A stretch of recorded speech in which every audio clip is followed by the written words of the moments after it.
my dearest, closest friends is Catherine Coulson, for sure. Hi, this is Catherine Coulson, Coulson. I'm on hospice. I probably don't have a whole lot longer. In 1990, Catherine Coulson became an international cult icon as the Log Lady in the groundbreaking television series Twin Peaks. 2014, the big news, Mark Frost and David Lynch were going to return. Catherine was hiding the fact that she was so sick. It was stage 4. Hospice said, "What's your heart's desire?" She said she wanted to finish her work on Twin Peaks. We were up to that point where she was supposed to be working and coming up to work. The producer was trying to organize a medical plane to bring her up. She was going to fly to Washington. It could have killed her. How could David put Catherine, who's dying, in a position as an actor portraying this woman? It's time. Who was dying. The show must go on. It's life. Life goes on. The story has to be told, no matter what. Tell the story. I know Catherine, the Log Lady. We'll all see each other again.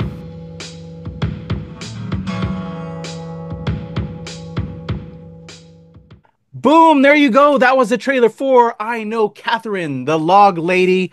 It will be hitting select theaters. I will have the link in the description. It's playing, as of this recording, in New York this weekend. There's a lot of spots it's going to be heading to. Again, the link will be in the description. Go check it out. You're going to want to check this film out, especially if you're an actor, filmmaker like myself, if you love Twin Peaks, if you love documentaries.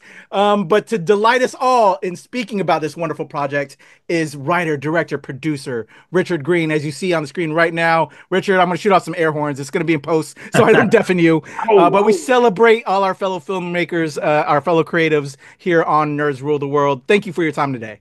Thank you for having me. I'm excited. So thank you. I was looking into how you got involved. I'm always very curious how us as creatives select our next projects. Yeah. And when I was looking at your site, you actually had some, before Donna Dubane came into the picture to tell you about what was recently occurring, I guess, with Catherine, you had met her back in when you were like 20 years old, when you were cast, and that's how you met her. Can you explain that story of when you first met Catherine Coulson? Well, when I moved up to San Francisco at 18, it was 1971. It was still the 60s. Great time to be in San Francisco.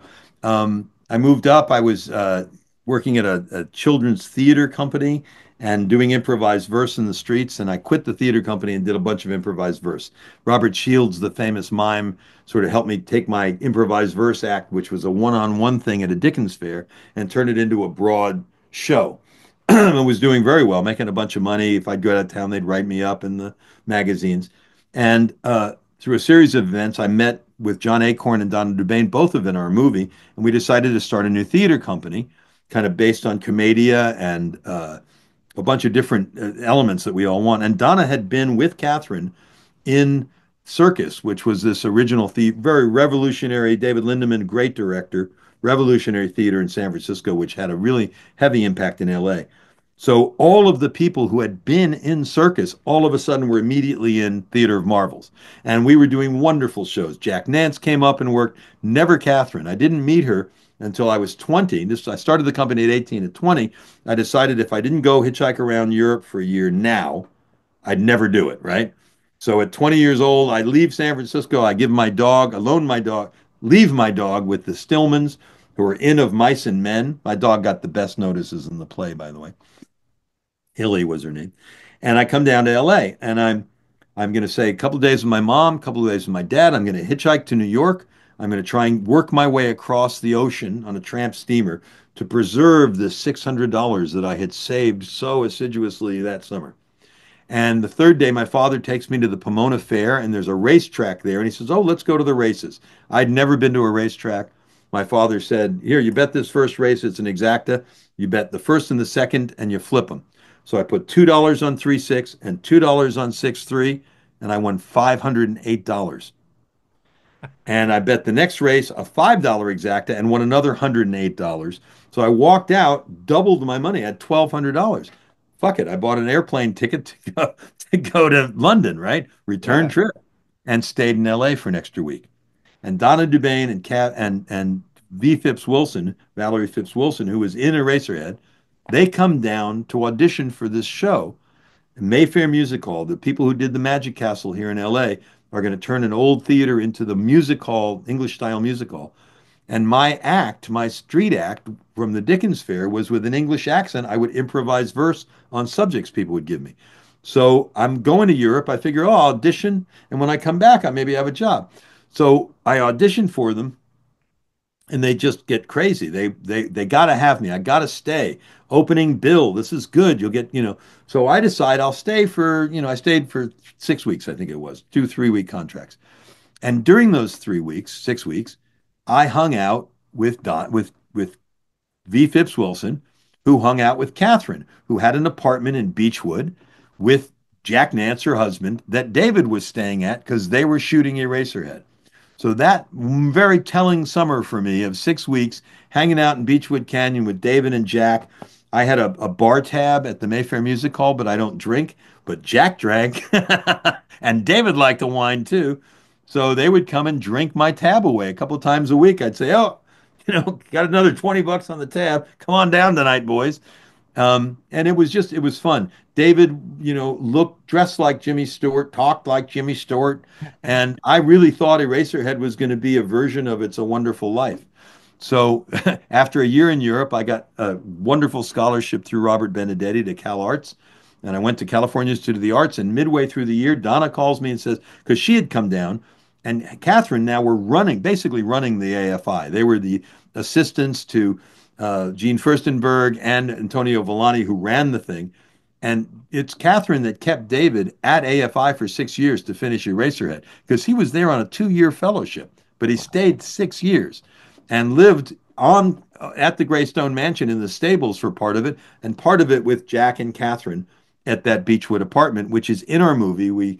All that scene that takes place, the TM scene, takes place right where it took place. I went to a lot of parties in that apartment, so that's how I got to know her. She when we did, I know David Lynch Presents I Don't Know Jack, the first documentary, which was over 20 years ago. She was instrumental in getting David to do the interview and getting us footage. When a year later after that memorial, I get a call from Catherine on my birthday. It was in the evening, looking for Donna. So I give her Donna's number, and the next day I say, well, what was Catherine calling about? Was it about our movie with David? And she says, no, David called her looking for some guy we used to know who was really good with words and used to be a magician. So I'm sitting in my office with them for an hour trying to figure out who the hell this guy is. And then I go, wait a minute. I told David about the evil magician I played at that fair once. I wonder, could it be me? And they go, oh my God, it's you. And they're all flipping out. And I'm going, nah. Wow. Nah, it's not me. It's not me. But Donna gets on the phone and calls Catherine in Oregon. And Catherine calls David back in Hollywood. And 2 hours later, the phone rings. And the 23-year-old intern that we had that was going to direct I Don't Know Jack comes running in. David Lynch is on the phone. I said, his office wants me to call. No, David Lynch is on the phone. And I pick up the phone. And David says to me, Richard, I've been looking for a role for you for 40 years. I got one for you. What are you doing on Monday? Wow. So Catherine was, I like to say that we were cousins in a big theatrical family. I think we loved each other because we were cousins, but we didn't know each other that well. I wasn't one of those people. And I talked to a lot of them who felt that Catherine was their best friend, who had that deep kind of relationship with her. And that's why I ultimately felt I was a good guy to direct the film, because I could see the forest for the trees. Wow. I love this. As a filmmaker, as a creative, as an actor, just all the things, who loves this industry, hearing the behind the scenes tales of just all the amazing projects that we've grown to love and have become iconic. I just love stuff like this. So thank you for sharing that, Richard. My pleasure. My pleasure. So like you said, you were perfect. When did Donna reach out to you to be? When did I Know Catherine, the Log Lady, the documentary start? And what was that like? Did you already know the prognosis, what she was already dealing with? Can you tell me the foundation of the building blocks for this documentary starting off? I had no idea Catherine was sick. I hadn't seen her I had been up to the Twin Peaks Fan Festival with, I don't know, Jack right after Mulholland Drive. So that was 2003. 2015, 12 years later. I hadn't seen Catherine, talked to her in those 12 years. The day Catherine died, Donna Dubane called me on the phone. And she said that everybody up in Oregon, they shot Catherine's scenes for the Log Lady in her living room. Every person that was there was required to sign an NDA with a $6 million penalty on it. Wow. Not to tell anybody. But Timmy Neer called called Donna and told her that Catherine died 4 days after playing her final role of a character who was dying of the same disease she had. And I went, that's a fucking movie. I want to know how that happened. How did that come about? Yeah. And I thought that, I thought I'd get it financed really quickly because Twin Peaks was coming out.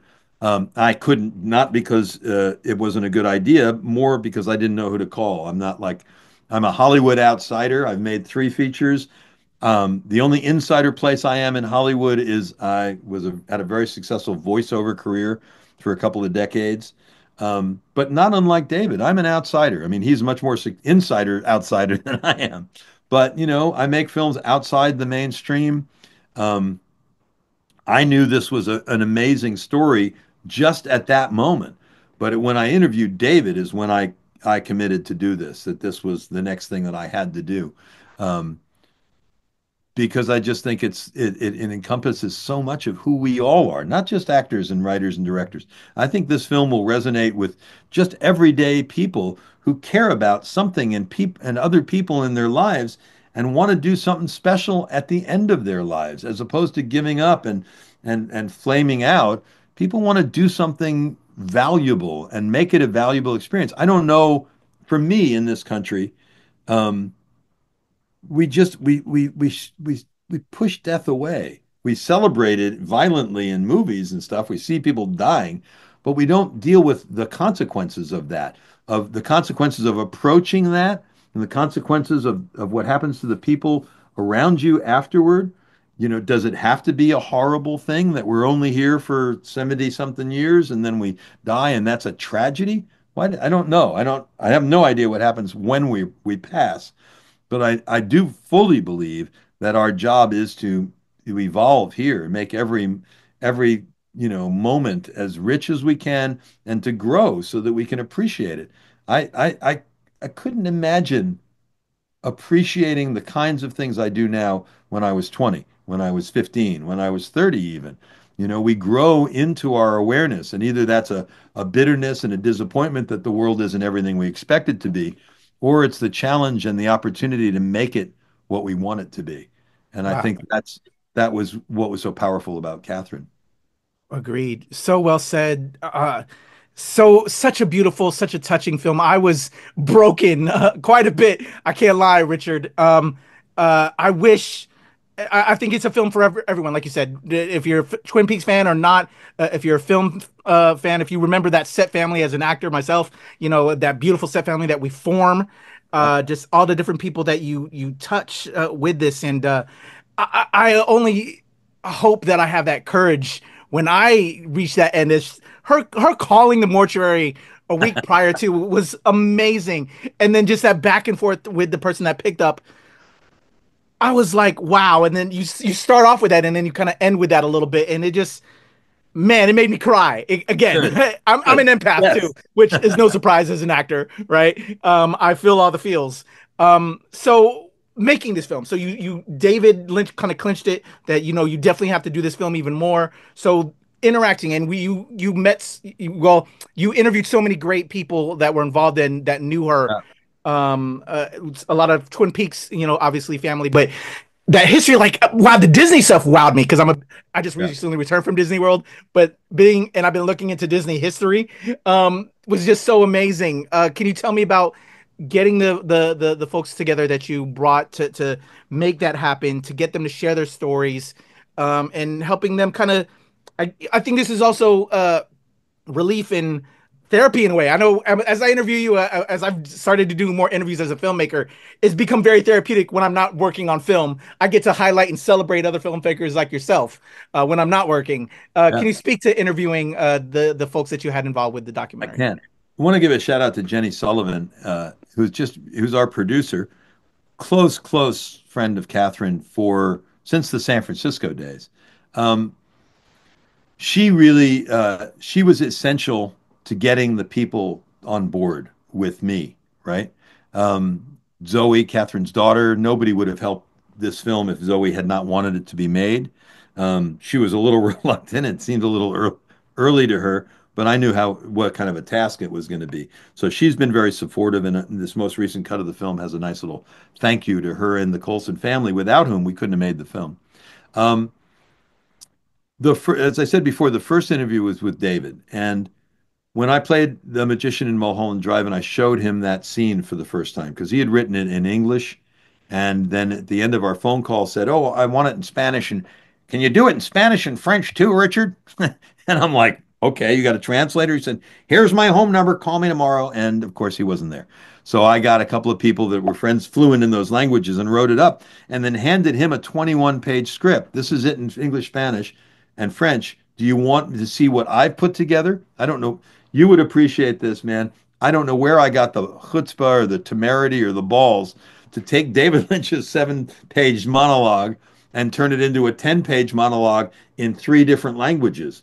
And when it's English, like no hay banda's my line, right? Wow. All of those things, I just put them together and I learned that. I arrived on the set. I gave David the 21 pages of the 3 translations. And I said, here's a 10-page version. Would you like to? And he said, well, let's see it. And I did it for him. And it was the greatest. I don't know if it was my greatest performance. It was the greatest after performance experience I ever had, because to see David Lynch jumping up on stage and striding, "Oh, Richard, that's aces. Aces, Richard. Let's shoot this." It was just wonderful because he got it. He got it all. And when I showed him the movie, I was in Germany in a shopping mall when he called me after having seen the 3-part miniseries which preceded this feature. We've never released it. We will one day. He talked to me for 20 minutes. I was crying because he got everything. He got it the larger themes I was trying to weave and the little moments and this and that. It was wonderful. And that was what it was like interviewing him. He was just so present.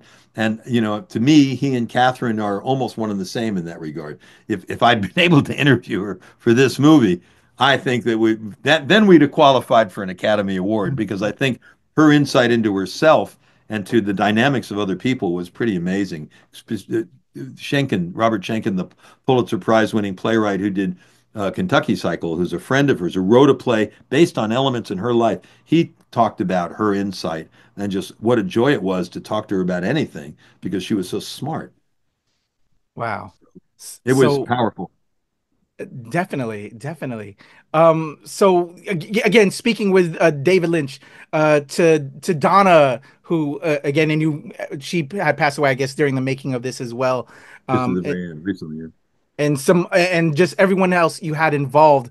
What was it like getting and finding those people and shout out again, as you said, to Jenny Sullivan, and them sharing and opening up? Did it take a while to open up, and how long was it to make this once you signed on board to make this happen? So we crowdfunded in June of 2018. I had shot in September and October the interview with David and the interview with the people who shot the actual sequence of the Log Lady. So once we crowdfunded, I took a month off, came back, and it took us 2 years to get all the interviews. And what was interesting about it, there were more interviews than we see, obviously. There's like 67, 80, 70 interviews total, all over an hour long, almost all of them. That nobody knew the whole story because she had these 4 really distinct parts of her life: on camera as a log lady, behind the camera pulling focus on Cassavetes and Star Trek films, on stage 22 seasons at the Oregon Shakespeare, and much more than that. And then also she married a rabbi and became the Rebbitzin in Ashland, Oregon. And in the Jewish religion, as best as I understand it, I'm not that familiar, the rabbi is like a preacher. He's not a priest. He's not closer to God. He's just a rabbi, means teacher. So he's a teacher who leads sermons, but it's the wife who's in the community, who's the going out to the sick people, organizing children's events. And Catherine was phenomenal about this. Half the people that came to see me over the 4 days of the Ashland Independent Film Festival were people from the temple. They're saying, "Oh, I knew Catherine from the temple and from this aspect of it." And she also brought the temple and the theater together. So all of a sudden there was a bigger audience for the theater, and the temple had the benefit of people coming and speaking about, life and subjects and plays and acting. Yeah, I mean, it was for me, each of those interviews, we would set them up. I did an extensive dive into each of the people, the things I didn't know about them, just so I could have that. And then the interviews were set up to get us to Catherine.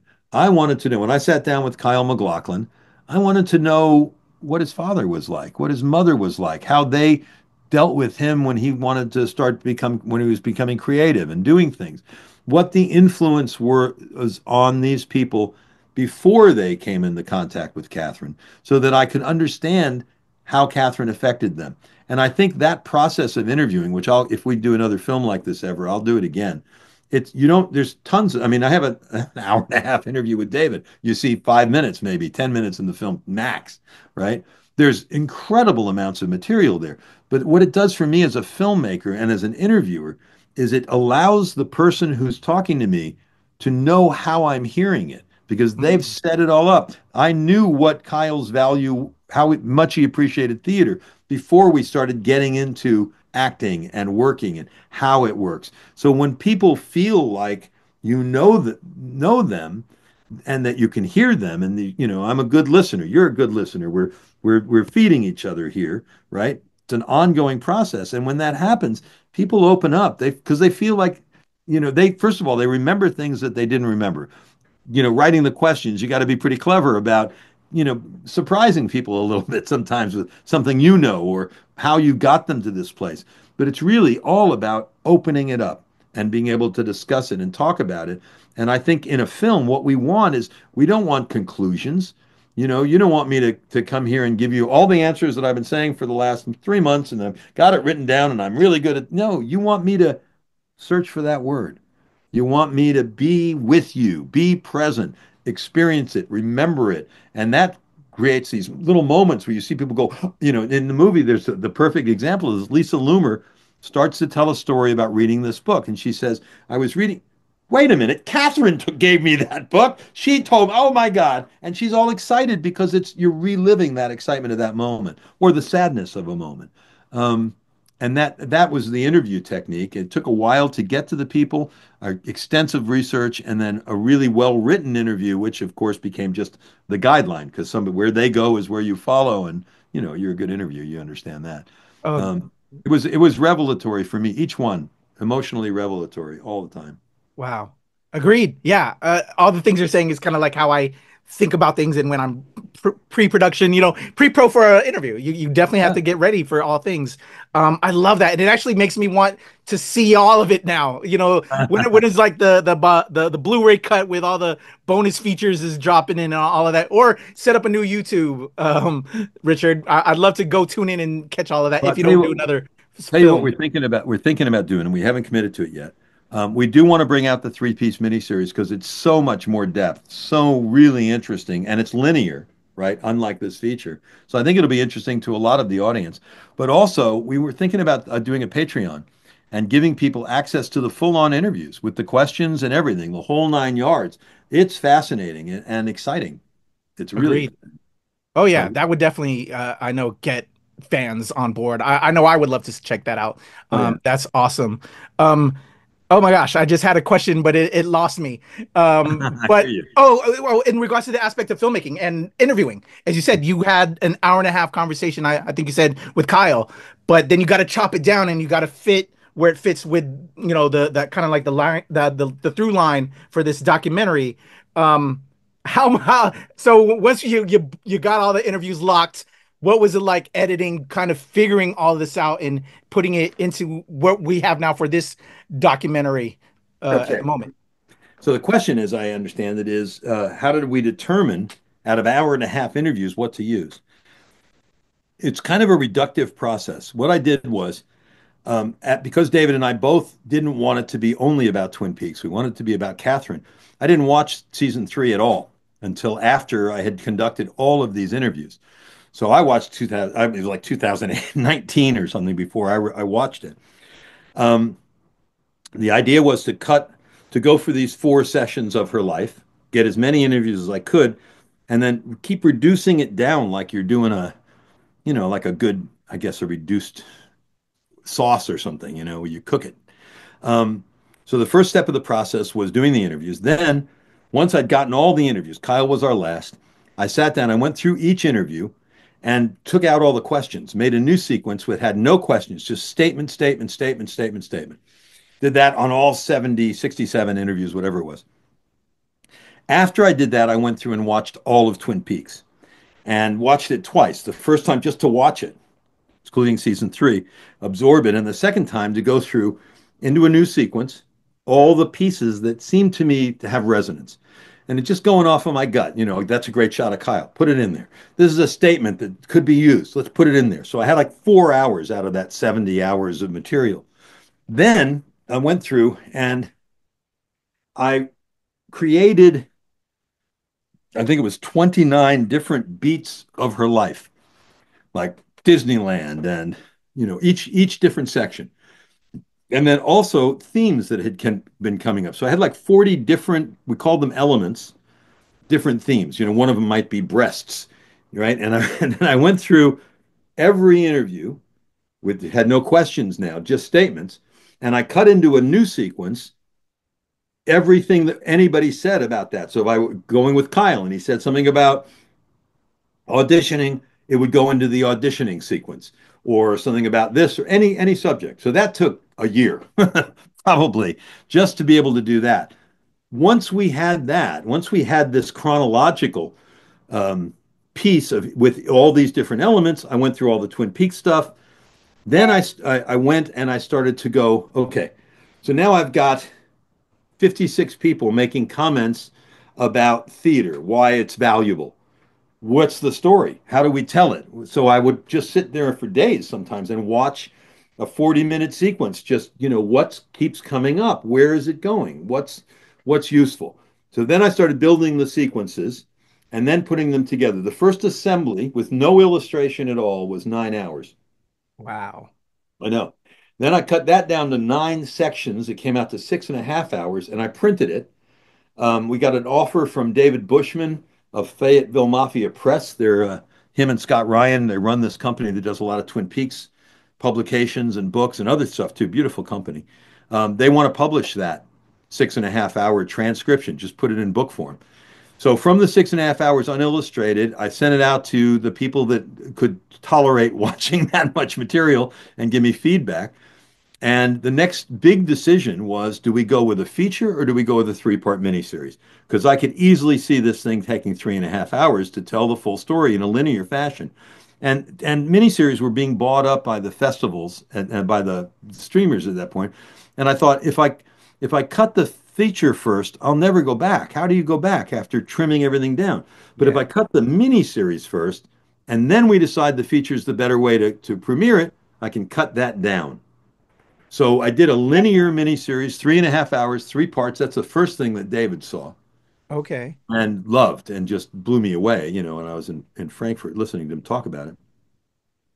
But then I came back from Europe, and it became time to try and sell this thing, and the streamers were going crazy. Everything was changing. Ted Sarandos, who I had introduced to David years before, became the CEO, unaccessible. And after a year of looking around and talking, we determined that the feature would be the best way to introduce this to a broader audience. And I had cut a trailer, and the trailer was the answer. When I cut the trailer, I went, oh my God, look at how this is going. That's what I need to do. I need to hang everything on this main storyline of what happens from the minute she finds out she's got cancer to the end of her life. That's the main thrust of this story. But I don't want to lose all this stuff, so let's keep going back. And when to go back, how to go back has, been a creative process all along, and how to keep it tight enough and not so tight that you lose anything. It's documentaries are a challenge. People ask me why it took so long, And if you analyze what happens with a regular feature film, a successful one, somebody takes a year to write a screenplay. They go through revisions, maybe it's another year and a half or another year, let's say it's 2 years, and then finally somebody buys it and puts it into development. So now that 2.5 years becomes 4.5 years. And then you gotta, cast it and shoot it. So pre-production, that's 6 months, a year, 5. Maybe you shoot it over a couple of months, and then you gotta post-produce it, and then you gotta release it at the right time. So the idea of a 7-year project, that's pretty common for the life of most movies. I also did some research because I was a little worried about it at first. It was taking so long. And I did some research on some of the better known biographers, people who write books about Lincoln or, Apple or, founders and stuff. And it's about the same process. You have to figure out what the story is. That's just a research period of a couple of years. And we did it exclusively through interviews. That's how we know what the story is, because even though Jenny was close to her for most of her life, she didn't know all of this stuff. It's a surprise. And that's one of the things that's nice about showing in a place like Ashland is you have people that knew her for 30 years going, I didn't know that. I didn't know that. That's wild. Wow. So there's a 3-part miniseries that exists that I can hopefully, fingers crossed, eventually look forward to. I promise that you will eventually see it, and I believe that the audience will. I promise I'll get you to see it. I'm dying for that. I love this. I love this. So you go with the feature. It's now, again, everybody, if you're watching this in the links description below, as of this recording, it's going to be in New York. A lot of other dates are going to be, it's going to be coming around the country. I have the links in the description. Go check it out. Go buy your ticket. You're going to want to at least see this first taste of feature. See it with an audience. 3-part. See it with an audience. Yes. What's so great about these screenings is it's, with an audience. I'll tell you something that you would appreciate. We did 4 screenings over the weekend. They're going to continue screening up in Ashland. But the first one was in their big theater, then a smaller, then a middle, and then a bigger, right? The difference in the size of the theater, of what the applause does, not just how loud it is or how long it is, but how it works, right? If you have a big audience, somebody will start applauding down in the front or in the back, and it moves across the audience, and so it lasts a real long time. The smaller the audience, the less time that it has to move. So everybody like claps for a bit and then they stop. It was fascinating because it didn't tell us what they liked it or not. We got wonderful feedback from all of them, but watching it with an audience is, I believe that independent theater is becoming the new town square. And that we desperately need it because we need to share the experiences. Right now, unless you go to a football game, there are no shared experiences, right? But theater, which is about ideas, all exclusively about ideas and emotions, to be able to see that with another group of people and laugh with them and see, feel that it makes you feel like you're connected to humanity. You're not just out here alone with your phone watching a YouTube video. There are other people who are with you, and the rhythms that come when we are in groups, especially when we're in groups focused on smart things. So it's been we didn't expect to do a theatrical. It happened largely because David passed. I was worried that we'd get the imposter syndrome that, oh yeah, we got a great story with great characters, but it's a shitty movie. So I'm relieved, honestly, that we made a movie that people are able to get into and that they like, because the people in it are fascinating, but the subject's important. What do we do with our lives? How do we make those last minutes as valuable as the first? So well said. So for my last question, Richard, yes. I want to turn it back around onto you. So you met her back when you were 20 years old, or 18, I think. 20. And then you get back on to this project. This comes along with Donna. You do all the research. You do all the interviews. You've crafted this beautiful film that will, even non-actors, non-creatives will feel. I will tell you that they will feel this.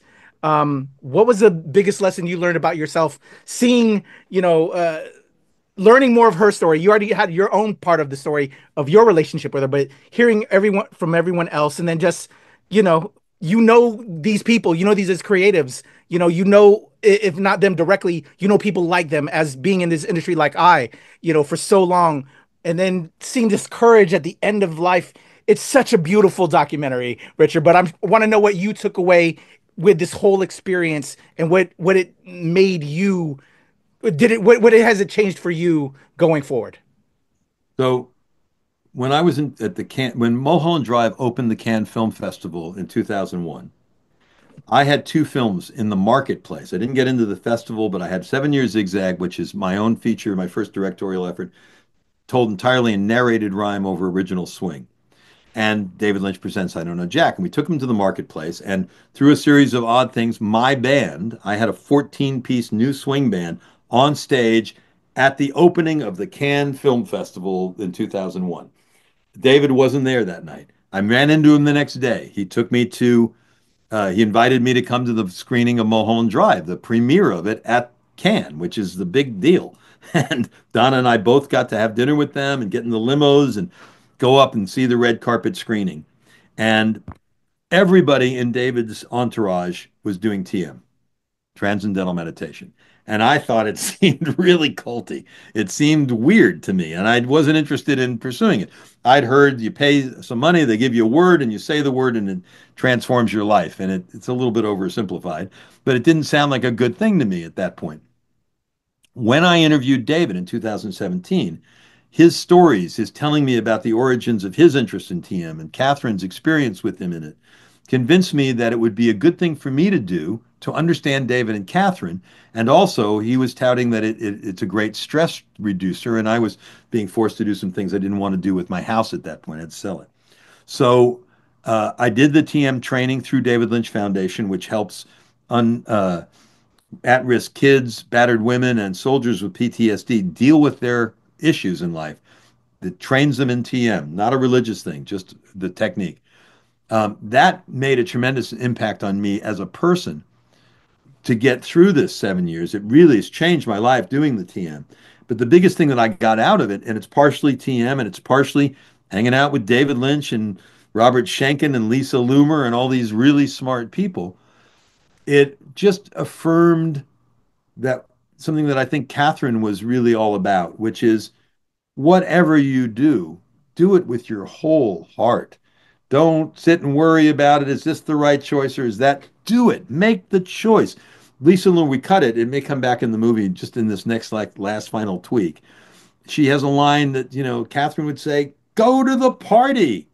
What do you mean you don't feel well? Go to the party. Get on the plane. Live it. This is our lives. And take the risk. Look, I've got everything I've ever owned in this movie. And if I'm lucky, it'll find an audience and I'll get my investment back and maybe even make $1 for the 8 years that I worked on this thing. But, I've had a lucky career, so I have some pensions. I'm going to be fine, whether the movie sells or not. But knowing that the effort was worth it, that the effort's worth it because of what I get out of it in doing the effort. Yes, the praise and the success of it and people loving it and maybe some even financial reward from it is wonderful. But if I walk away tomorrow, I'm a changed individual for spending time with these people with this high level of integrity about what's important in life. And I think all of my relationships have deepened, my own commitment to doing the work, my songwriting's gotten better. It's just, I'm grateful to have had this opportunity. To me, it seems like an amazing gift. So well said, Richard. I want to thank you for putting all of that into this film that is so incredibly touching, incredibly moving.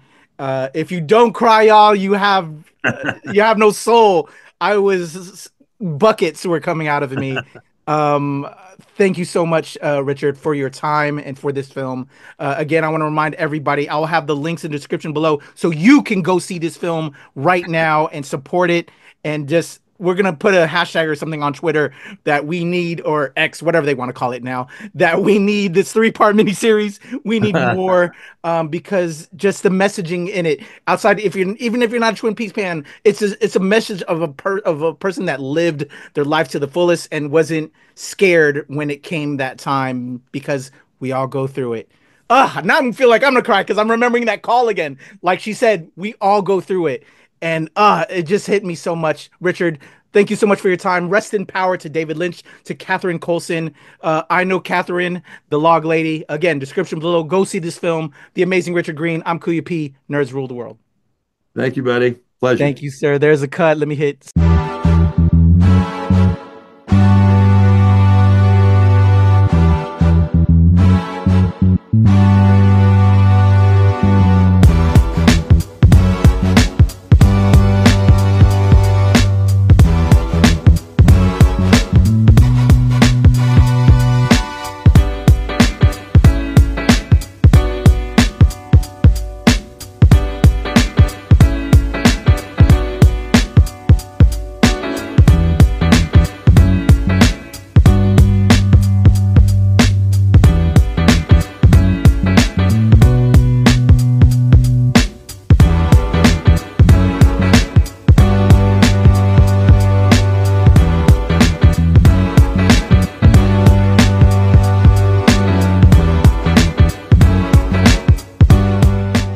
Nerds rule the world.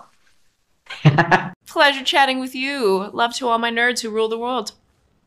Yeah. Nerds rule the world. Yes, we do. Thanks. Nerds rule the world. Thank you. I love the nerds ruling the world, so more power to you. Patrick, what up, man? And yes, they do. Nerds rule the world, kid. Yes, you know sir. Thank you. Awesome. Kuya P, nerds rule the world. Hello. Yes, they do. Yes. Oh, nerds rule the world. I got. It's in the title of your show, like Nerds Rule the World. Like, I want more Black weirdos on screen, and I don't feel like we ever get to see that very much. Thank you so much. Nerds do rule the world. Yes. Thank you. Thank you, Nerds Rule. Love it. Hello, Sarah. Hello, Julian. Yes, Rock on. I love it. Thank you so much. It's good to see you. I love Nerds Rule the World. But yeah, there's a heavy nerd component, man. Yeah. And at the end of the day, if you ask me, nerds rule the world. So absolutely. And you're right. Nerds do rule the world. We're just the best. Yes. Thank you, ladies. Nerds so much. Yes. Thank you, guys. Bye. It's your boy Kuya P. Nerds rule the world. Thank you so much, guys. I appreciate you. Do. They rule the world, all right. Yes. Take care, Tony. Thank you, guys. Mute myself. I don't give one damn what I have to say. Excellent. Thank you, Justin. Hello, Richard. It's a pleasure to chat with you. Pleasure to chat with you. Can I ask the first question? Sure. Well, we're not recording. Well, we're recording. Yeah. Go ahead. Go ahead. I don't want to kill your flow. I love your hat. We have a company called History of Cool, and our slogan is History of Cool, make some. So make history now. You got me. Oh, thank you. I appreciate that, sir. I actually checked out the YouTube. I saw as I was doing some preliminary research. Yeah, so I love the name of History is Cool. Very important. Well, thank you for your time, sir. I'm going to count us in to help me with my edit. And I'll put this at the fun end part so people can see the fun interaction prior to. I'm going to do a 3, 2, 1. We're going to be coming off the trailer. I'm going to introduce myself, introduce you, and we'll talk about this wonderful film, sir. Thank you, sir. I look forward to it. Appreciate it. All right, here we go.